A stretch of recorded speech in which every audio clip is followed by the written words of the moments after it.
So we're going to talk about a little 2-for-1 here.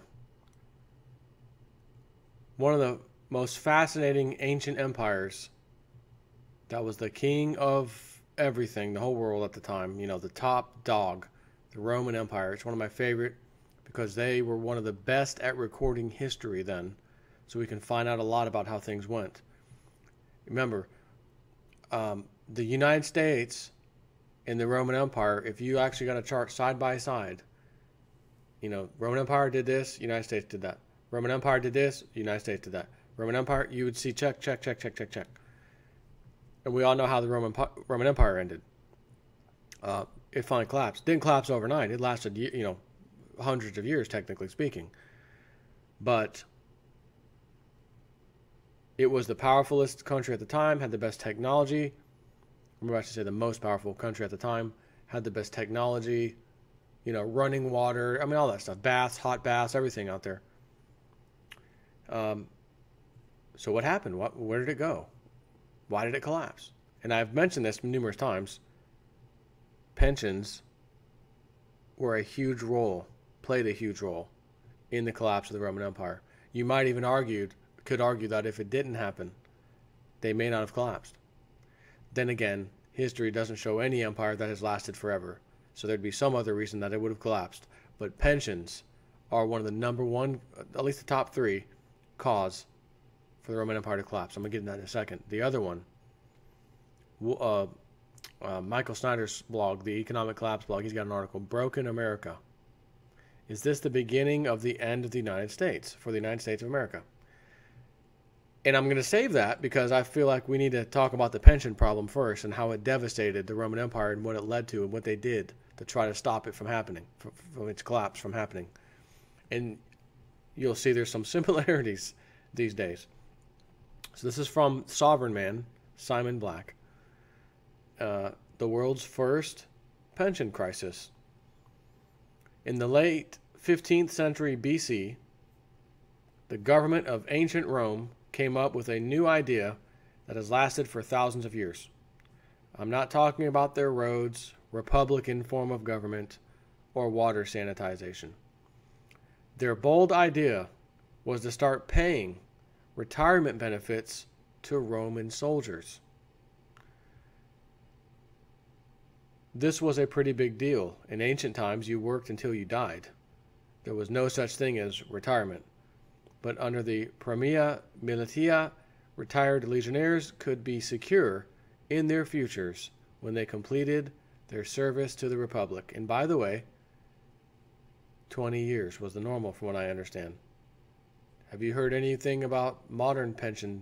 You know, work for the police department, I work for the government. How long you got to put in? 20 years? You're a soldier these days, military? Isn't it the same thing? And it was then too. Isn't that amazing? Roman pensions were generous. During the reign of Augustus gloop, honey, save some room for later. A retired legionnaire received a pension of 12,000 sesterces, worth nearly $40,000 in today's money. Eventually, Roman soldiers came to depend on their pensions. They no longer viewed the money as a privileged benefit. Pensions became an entitlement. The problem was, though, that the government made too many promises. Again, as I read this, I don't want to have to cut in, hey, does that sound like a country you know? Hey, does that sound like a country? Just keep it in the back of your mind. Does these things sound like a country you know very well? Eventually, Roman soldiers came to depend on their pensions. They no longer viewed the money as a privileged benefit. Pensions became an entitlement. And what has Alan Greenspan been screaming about in his interviews lately, over the last few years even? Entitlement spending, entitlement spending. We got a big problem. Entitlements, that's what's going to kill it. Entitlements, got to deal with entitlements. He kept saying it. Of course, he's won the talk, right? Being the Fed chairman in the 80s, that caused a lot of problems for all of us anyways. Anyways, the problem was, though, as the government made too many promises, there were too many retirees, and Rome hadn't set aside enough money to pay them. Well, I was just talking about the baby boomer problem we're going to not be facing. There's going to be way more people retiring than younger people replacing them. Therefore, younger people have to pay the bills and help pay their retirements. And there's a lot of them. Here it is. 2,000 years ago, Roman Empire. Same thing. In time, the government's inability to pay military retirees. Hang on. Okay. In time, the government's inability to pay military retirees became a major source of social unrest, fueling the demise of the Republic and rise of the empire. So just as the ancient Romans invented the first pensions, they also invented the first pension crisis. It wouldn't be the last. Most major governments find themselves in a similar position today. According to a 2016 report from Citibank entitled The Coming Pension Crisis, the 35 developed nations which comprise the OECD, including the US, Canada, Japan, and most of Europe, etc., have pension shortfalls totaling, you ready for this? $78 trillion. To put this in context, 78 trillion is more than the size of the entire world's economy. And that's what we owe all these pensioners, by the way, for the whole world. And the shortfalls get worse each year. It's not just big national governments either. State, provincial governments, local governments, and even countless private companies have underfunded pensions that are rapidly running out of cash. In the United States, Social Security releases an annual report every summer describing the program's pitiful finances in excruciating detail. They don't mince words. Projected costs will exceed total income starting in 2020. And trust fund reserves decline until reserves become depleted in 2034. You can literally circle a date on your calendar when Social Security's trust funds are depleted. Frankly, I think their projections are optimistic. Remember that the program is funded by taxpayers who are currently in the workforce. 12.4% of your paycheck gets funneled to Social Security, and that money goes in the pockets of current beneficiaries. There is a rather interesting long-term trend, however, that robots and artificial intelligence will replace a lot of human workers. From self-driving cars to algorithmic financial advisors, millions of people may find themselves out of work in the near future. Or not necessarily, no, didn't say near. Out of work in the future. The problem for Social Security is that robots don't pay tax. So the program will lose a lot of tax revenue as a result, as we become more technologically advanced. This is clearly a long-term issue. Nothing is going to happen to Social Security tomorrow, and that's why few people really think about it, except that this is retirement. We're supposed to think long-term about retirement. And if you think long-term about your retirement, it becomes pretty obvious that Social Security probably isn't going to be there for you, especially if you're in your mid-40s or younger. Fortunately, we have time to prepare. It starts with a shift of mindset. The government won't be able to take care of you. You have to be self-reliant. One way is to start saving, and to do so with a better retirement structure. A conventional IRA, for example, allows you to contribute up to $5,500 if you're under the age of 50. If you switch to a 401k, however, you can contribute up to $18,000 per year. Again, I'm not for 401k, not even kind of.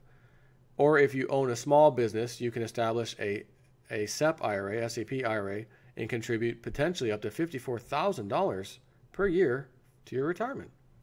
Obviously, most people might not have an extra $50K each year to save for retirement. Well, I'm going to have to say no, Mr. Simon Black. Half of Americans can't write a $500 check right now. More than that, can't write a $1,000 check. Don't even have $1,000 in the bank account.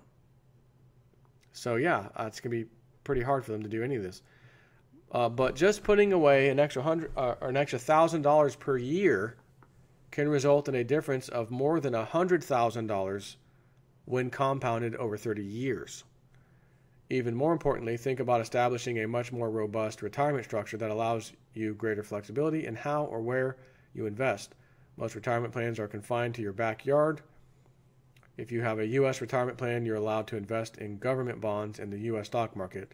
But what if U.S. stocks are overvalued? What if you don't want to loan money to the government?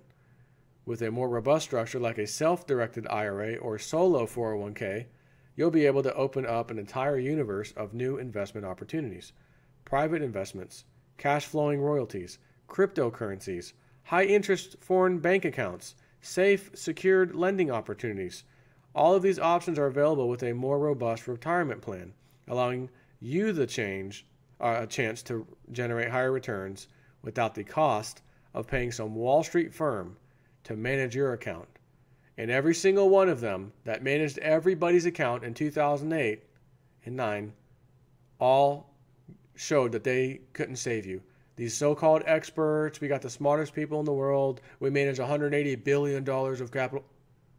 Everything was affected. All the markets were affected. You're better off handling it yourself, like he's saying. Consider this: if you're able to save an extra $2,000 per year and generate on average 2% or more per year, i.e. 10% versus 8%, you will be ending up making an additional $610,000 for your retirement over 30 years. But again, someone show me some stock or company, stock market portfolio of anybody that for 30 years did that. We have the crashes in between. Every 7 or 8 years, it seems like there's a downfall.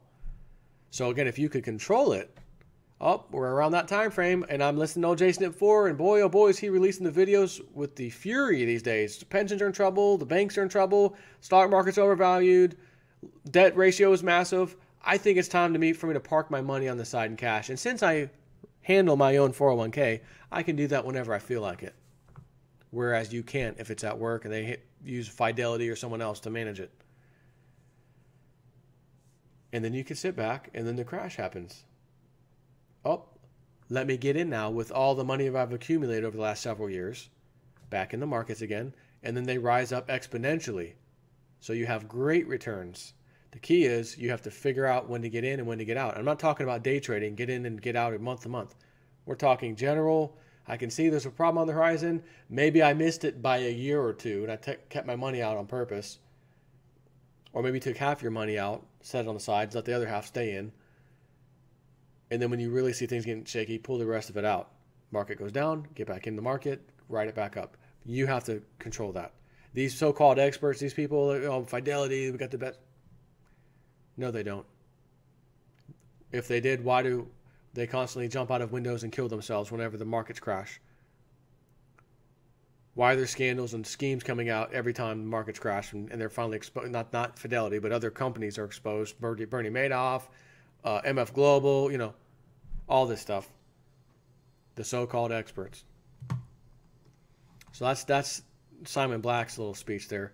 I thought he was going to get a little bit more into the Roman Empire, but it's enough to let you know this is a cycle. It's the same thing we always do. We're humans. We're stupid. We don't read history. We don't care. And we get destroyed over and over again because we choose to not find out these things. And we choose to listen to other people because we trust them. These are other Americans. I'm an American. I love this country. They probably love this country. I should trust what they say. They're an expert. Only to find out they completely got it wrong. And these morons on YouTube with green screens and home fake studios got it right. What the hell's wrong with this world, right? Sorry about your luck. You should have listened. Broken America, Michael Schneider, Economic Collapse blog. The Economic Collapse blog. Is this the beginning of the end for the United States of America? It has been said that a house divided against itself will surely fall, and today we live in a shattered union. In all my years, I have never seen so much strife, discord, bitterness, and resentment in this country. Everyone can see what is happening, but nobody can seem to stop it. Politically, you have got tens of millions of people trying to pull America one way, and you've got tens of millions of people trying to pull it the exact opposite way. As I discussed in a previous article, the term civil war is now being thrown around by some pundits, even though nobody has started shooting yet. We are a deeply divided and broken nation. And if we don't find a way to fix things in America, America will not survive. Every survey and opinion poll that has been taken recently backs up what I am saying. For example, a Gallup survey that was conducted after the election in November found that an all-time record high, 77% of all Americans believe that the nation is divided on the most important values. 77% of Americans, a new high, believe the nation is divided on the most important values, while 21% believe it is united and in agreement.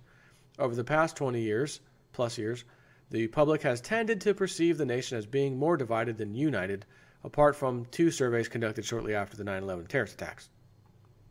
So how do you fix this? Oh yeah, and first of all, for the 21% that believe we're united and in agreement, these are the people who don't know anything, don't study anything. You can just knock on their door, they come out of a hole. Hey, what do you feel about America? Oh, it's land of the free, home of the brave, it's great. United, USA, I got to get back to watching the football game, get my beers, take care. You're not even qualified to give your opinion, okay?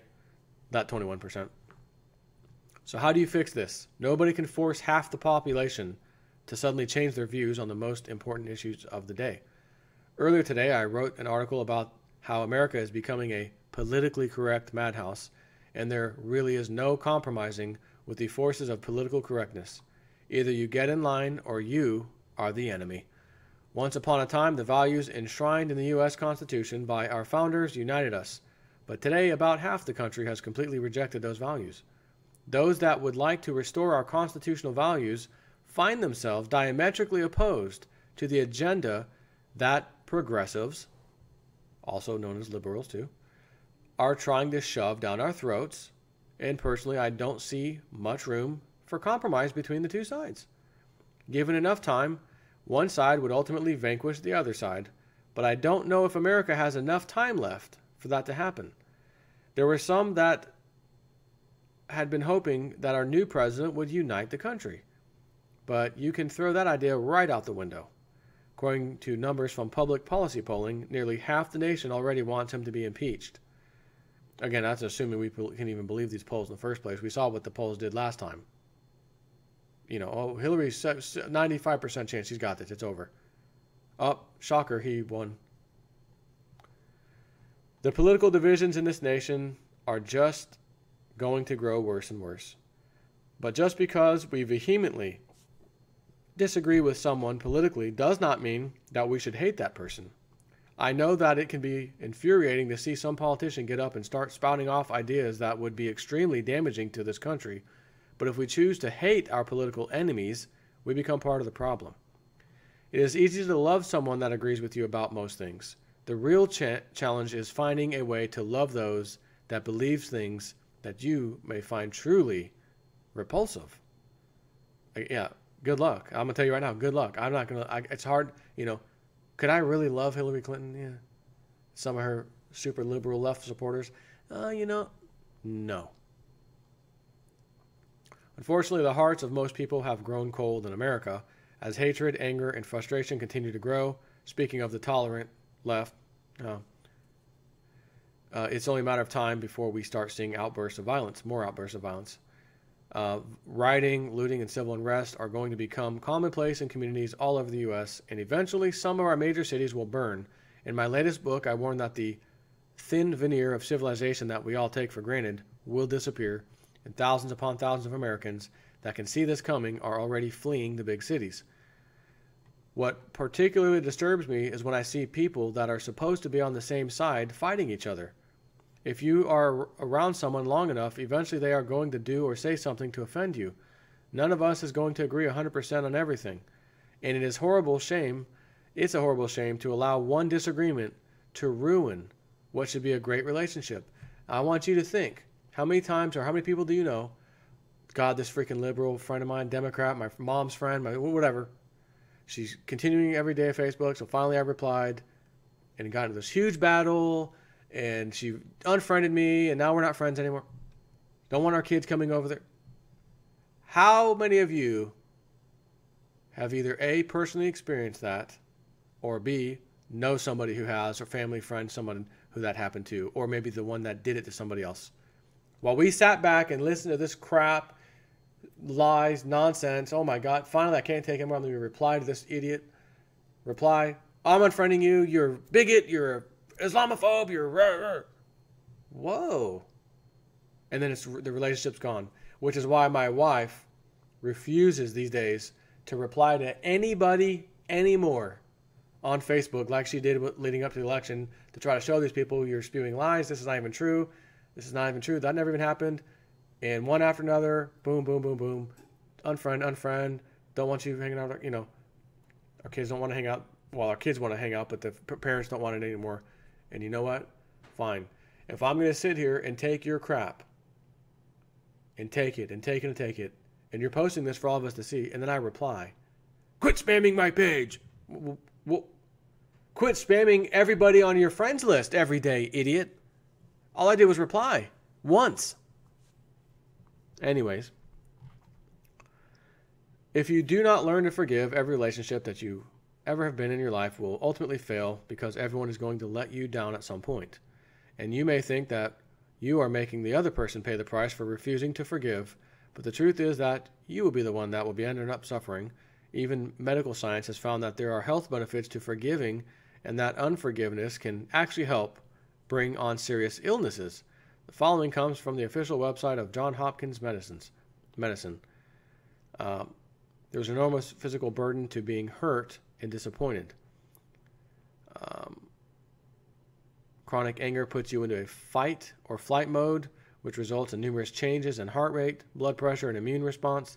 Those changes then increase the risk of depression, heart disease, and diabetes, among other conditions. Forgiveness, however, calms stress levels, leading to improved health. So again, the person who's posting and you want them to shut the F up, stop posting this crap, I don't believe any of it.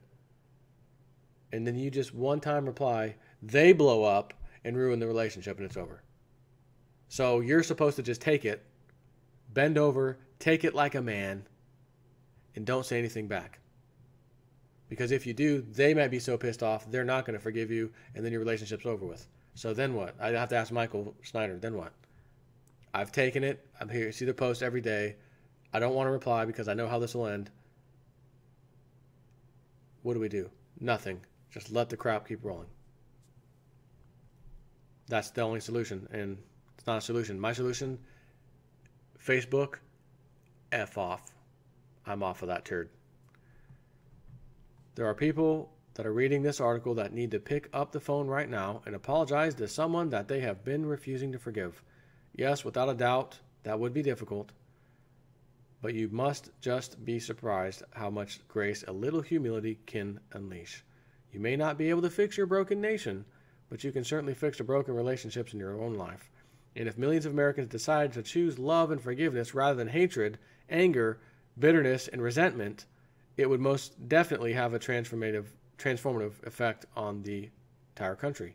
Yeah, so anyways, this isn't for you guys. This advice is for the liberals that unfriended you, called you a bigot, called you a racist. You know, that's who this is for. But they're not going to pick up the phone and call because they're not listening to this right now, nor if they came across it, it'd probably make them more angry because they think they're right in their heads and they'll give you a reason and an excuse for everything. Everything. Oh, that's nothing. Nothing. They said the DNC, the Russians were hacking the DNC. Now it's fake. They hired a third party and it's fake. Completely made up. The head of the DNC just said the other day, I need all the heads, lower heads if you will, DNC resign. I need your resignation letters, all of you. Based on this nonsense story. The Russian, we hired a third party to find hacking. They said they found hacking. Did they have access to the computers and servers that the FBI has? No, they don't. Then how the hell did they find that and come to that conclusion? Which is why this guy finally realized they made it up, they pulled it out of their rear end, and that the mainstream media is running with it, as they always do. Anyways, I'm out. Take care.